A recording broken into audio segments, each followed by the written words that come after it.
रूस यूक्रेन युद्ध को 2.5 साल हो गए हैं, लेकिन कोई नतीजा अभी तक नहीं निकला है।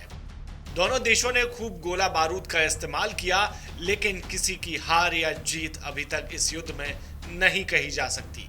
जहां इस युद्ध की शुरुआत से लेकर जून 2024 तक रूस लीड बनाए हुए था, तो वहीं अब यूक्रेन ने फ्रंट फुट पर आकर खेलना शुरू कर दिया है, जिसमें यूक्रेन अब अपनी रणनीति से रूस को नुकसान पहुंचा रहा है।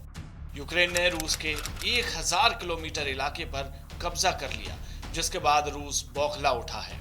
इससे ठीक हफ्ते भर पहले यूक्रेन ने रूस के कुर्स्क इलाके पर कब्जा कर लिया था, जिसमें रूस के 1000 सैनिकों ने कुछ बख्तरबंद गाड़ियों और टैंकों के जरिए इस मिशन को अंजाम दिया था, जिसके तत्काल बाद रूस ने इस इलाके में इमरजेंसी लगा दी और ये यूक्रेन की रूस पर अब तक की सबसे बड़ी घुसपैठ साबित हुई।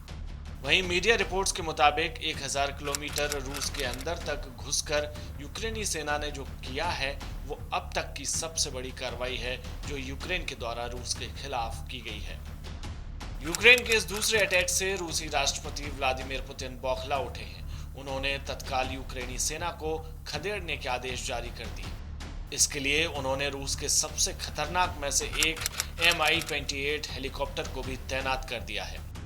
इस बारे में यूक्रेन के राष्ट्रपति वोलोदिमीर ज़ेलेंस्की ने कहा कि रूस दूसरों के लिए युद्ध लाया था और अब यह युद्ध रूस की जमीन पर वापस आ गया है और रूस की ही जमीन पर लड़ा जाएगा। जिसके जवाब में राष्ट्रपति पुतिन ने इसे यूक्रेन की उकसाने वाली हरकत कहा और अपनी सेना के अधिकारियों को यूक्रेनी सेना को रूसी इलाके से निकाल बाहर करने के आदेश दिए। लेकिन इतना आसान होता तो कब्जा हो पाता क्या? रूस के इलाके में घुसी यूक्रेनी आर्मी ने लोगों को उस इलाके को छोड़ने के लिए कहा है, जिसके बाद तकरीबन 59,000 लोगों को पलायन करना पड़ रहा है।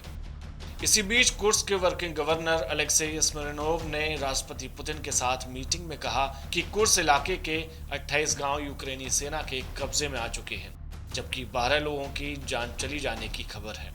इस मीटिंग के बाद पुतिन ने कहा कि यूक्रेन रूसी इलाके पर कब्जा कर सीज फायर के लिए समझौता करने के रास्ते तलाश रहा है, लेकिन हम उसे ऐसा करने नहीं देंगे। अब यह देखना होगा कि यूक्रेन के हमलावर रुख अपनाने के बाद रूस पीछे हटता है या और ज्यादा आक्रामक रुख अपनाकर फिर यूक्रेन पर चढ़ाई करेगा।